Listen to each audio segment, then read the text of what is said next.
Ramaphosa.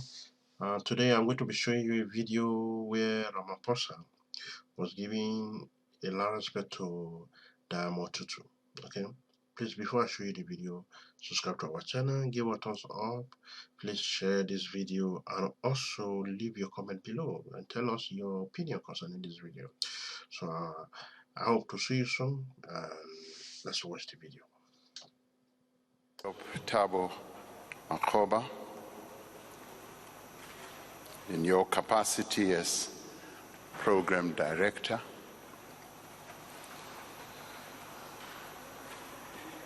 Mama Leah Tutu, members of the Tutu family, His Majesty King Letsie III,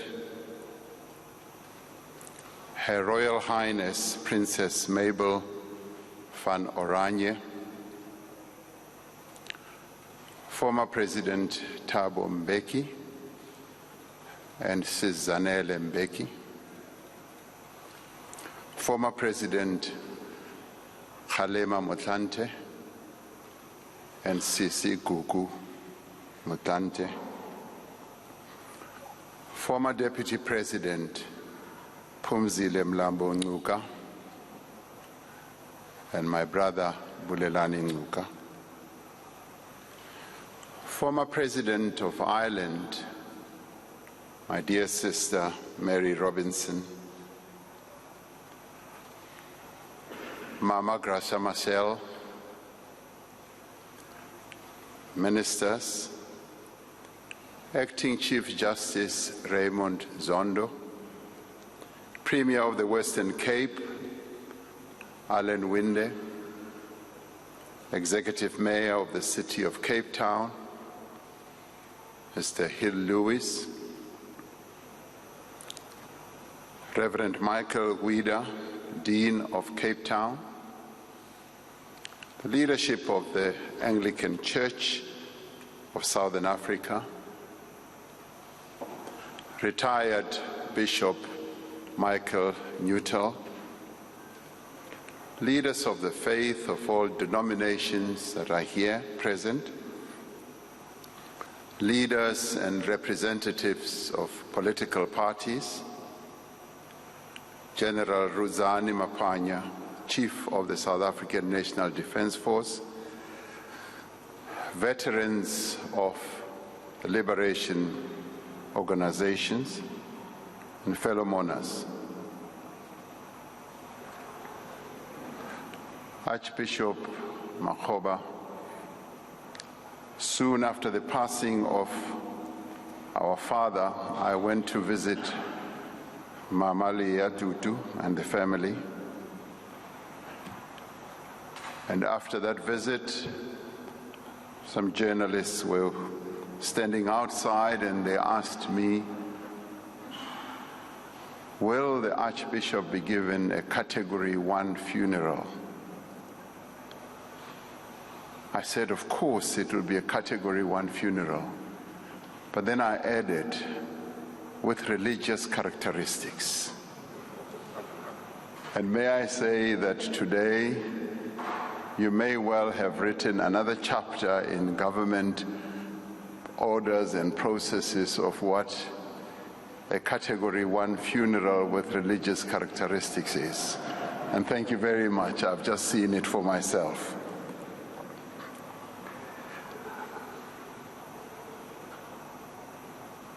If Archbishop Desmond Tutu were here, he would have said, hey, why are you looking so glum, so unhappy? He would have wanted to elicit a smile, a laughter from amongst all of us. That was the type of person that he was. I'm really delighted that government has been led in this whole process by the church. We had, after the passing of Madiba, envisaged that this moment would come. And for well over 6 years, A file in government has been building up, and we've been discussing how are we going to send Archbishop Tutu on to the next world. And we took a view that we would be led by the church, and I'm rather pleased that government has taken a back seat this time round. It is only a few amongst us, the rarest of souls, who attain the stature of global icon during their lifetime. In our modern age, this term has come to be associated with celebrity and social media fame. Yet if we are to understand a global icon to be someone of great moral stature, of exceptional qualities, and of service to humanity, there can be no doubt that it refers to the man we are laying to rest today. Archbishop Desmond Tutu was without question a crusader in the struggle for freedom, for justice, for equality, and for peace, not only in South Africa, the country of his birth, but around the world as well. Such was the overarching impact and influence that Emeritus Archbishop Desmond Tutu had, that tributes have been received, as we had, from current, past presidents, religious leaders, monarchs, lawmakers, political parties, musicians, artists, and ordinary people from all corners of the world.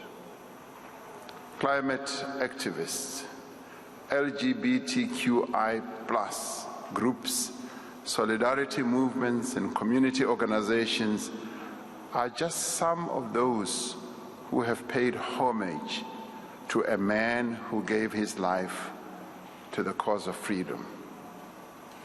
A humble and brave human being who spoke for the oppressed, the downtrodden, and the suffering of the world. In doing so, he walked in the footsteps of his mentor, Father Trevor Huddleston, and of the many heroic champions of freedom in our country and on our continent. How fitting is it that his parents named him Mpilo when he was born, meaning life. In his life, he enriched the lives of all those that he met and all those who got to know him. Over the past week, we've had many moving accounts, and we've also seen many images of Desmond Tutu's life.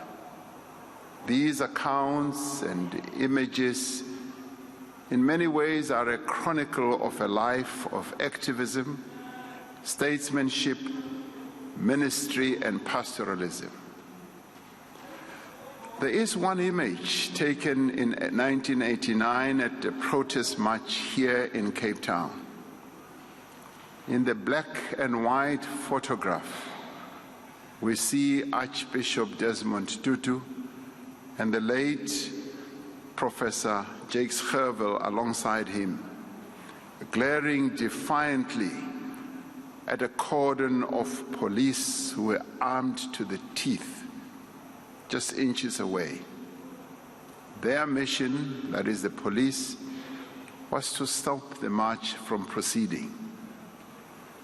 It is a striking photograph that captures the steely determination of the arch to challenge the authority of an unjust, illegitimate, and repressive regime. It was a vivid depiction of the confrontation between right, represented by those who were marching for democracy and might, represented by the men in the uniform of the apartheid police. That photograph brings to mind the words he spoke following his arrest in 1988 during a clergy-led protest against the crackdown on anti-apartheid groups. Bible in hand, he told a news conference he would continue with his defiance. "We are not defying the law," he declared. "We are obeying God." There is the famous image taken in 1996 during the hearings of the Truth and Reconciliation Commission of our arch. His head bent over folded arms, his shoulders weighed down by the deep tragedy and the unspeakable cruelty that was being told of the apartheid crime. The TRC had just heard heart-rending testimony from a veteran activist, Malchus, on how he was tortured by the security police so brutally that he was now confined, as he testified at the TRC, in a wheelchair. Overcome with emotion at what he had heard, Archbishop Desmond Tutu dropped his head in his hands and wept. That is a photograph that has gone around the world for all to see. Together, these photographs speak not only of the strength of his convictions, but to how deeply he felt the anguish and the suffering inflicted by others who were perpetrators of injustice and intolerance. There are the many images we have of him speaking to crowds, his arms stretched out as though embracing them, or looking serenely up to the heavens. He was a man with a faith as deep as it was abiding. For him, opposing justice, standing up for the oppressed, defying unjust laws, was God's work. Destiny had anointed him a champion of the immortal cause of justice. He took to heart and lived the words of the book of Proverbs, chapter 31, verses 8 to 9, which says, "Speak out for those who cannot speak, for the rights of all the destitute. Speak out, judge righteously, defend the rights of the poor and the needy." He was not content to decry apartheid at conferences or benefit concerts or international forums. He was there with the freedom fighters, confronting the apartheid regime and comforting its victims. He was not content to preach about social justice from the pulpit. He was with the homeless, the helpless, the persecuted, the sick and the destitute, in the streets, in the shelters, and in homes. He embraced all who had ever felt the cold wind of exclusion, and they in turn also embraced him. He sought to emulate Jesus Christ, who embraced all those whose society looked down upon and rejected.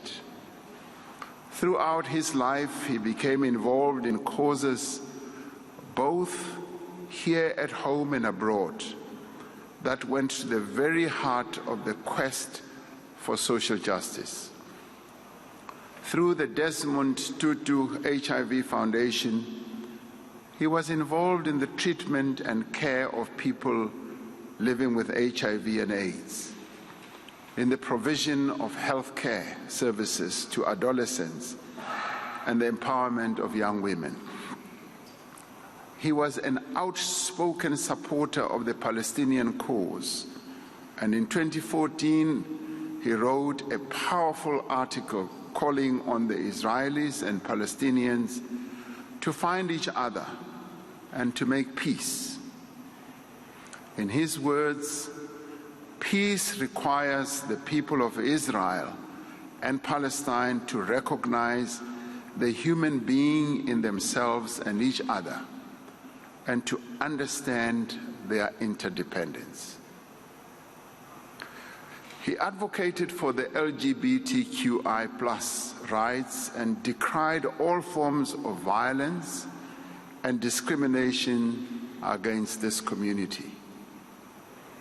Speaking of hate crimes perpetrated against the LGBTQI+ community, in a powerful video message marking 20 years since the World Conference on Human Rights, he said, "I oppose such injustice with the same passion that I opposed apartheid." One of the causes that was dear to him and less well known to many of us was campaigning together with Her Royal Highness Mabel van Oranje, who is here with us today, against child marriage across the globe. I have learned how the Arch traveled to villages in Ethiopia, in India and Zambia to understand the circumstances under which young girls were being forced into marriage. He also took up this cause with the elders. Mary Robinson, part of the elders, is here. Mama Gracia Machel is also here. The group of senior leaders brought together by President Nelson Mandela in 2007. Such was his stamina, such was his commitment to social justice for all, that he took up the cudgels on behalf of millions of people around the world. Many would know his name, but many would not. But he did make a difference in taking up their causes. He never stopped fighting. He never stopped speaking out. And he never stopped caring. Since the passing of our beloved Arch, we've been looking back on his life, on the part he played in our transition to democracy, and to his towering role as the chairperson of the Truth and Reconciliation Commission. Today, 27 years after the advent of our democracy, we can still say with certainty that what we have achieved as a country was nothing short of a miracle. We could have chosen the path of retribution, but the project of national reconciliation, of recognizing the injustices of our past, set us apart from many societies in transition. Alongside President Nelson Mandela, Archbishop Desmond Tutu helped to steer our nation through this very challenging and painful period. The heart-rending testimonies of many who had suffered and lost loved ones were broadcast for all to see. Their accounts opened deep apartheid wounds, but they also opened a window not only for the formerly oppressed to know what had happened to their loved ones, but also to the white minority community to know what crimes had been committed and perpetrated in their name. Helping us to come to terms with the past was among the most arduous tasks of our new nation, and Archbishop Desmond Tutu played a seminal role in this whole process. At Madiba's request, he led the Truth and Reconciliation process with integrity, dignity, and humility. While our beloved Madiba was the father of our democracy, Archbishop Desmond Tutu was the spiritual father of our new nation. In considering how fortunate we are as a country to have been blessed with these two global icons, we think about Vilakazi Street in Soweto, the only street in the whole world that was home to two Nobel Peace Laureates. We think how both of these two icons of our country played different but complementary roles in forging the nation that we are today. Archbishop Desmond Tutu has been our moral compass, but he's also been our national conscience. Even after the advent of democracy, he did not hesitate to draw attention, often harshly, to our shortcomings as leaders of the democratic state. He saw our country as a rainbow nation emerging from the shadow of apartheid, united in its diversity, with freedom and equal rights for all. The Arch bequeathed us many things: the importance of having the courage of one's convictions, solidarity with the oppressed, delivering on the promises made by the Constitution, and many others. But it was with this term, Rainbow Nation, that he bequeathed our new nation the greatest gift of all: hope and forgiveness. Hope and forgiveness for a better tomorrow. Hope for a country free of tyranny, and hope for a society where all the people of South Africa, irrespective of their religious affiliation, their gender, their race, their origin, could live side by side in harmony. When he first spoke about us as a rainbow nation, South Africa was a different place, and we were going through a very difficult time. We are still finding our feet on our long road to nationhood. He has left us at another difficult time in the life of our nation. Problems and challenges abound, and they are everywhere. Poverty and inequality, racism, homophobia, gender-based violence, crime and corruption have left many people disenchanted. There are times when he felt let down, and yet he never lost hope. The most fitting tribute we can pay to him, whoever and wherever we are, is to take up the cause of social justice for which he tirelessly campaigned throughout his life. Archbishop Tutu has left a formidable legacy, and we are enormously diminished by his passing. His life straddled an epoch in our country's history that has now come to an end. Though we say goodbye to him today with the heaviest of hearts, we salute our beloved Arch for all that he did to help build this nation.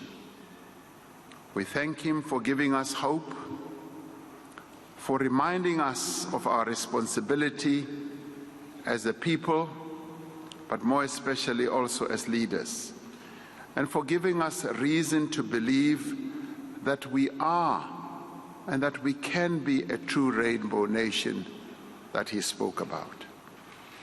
We celebrate him for what he was, life, mpilo.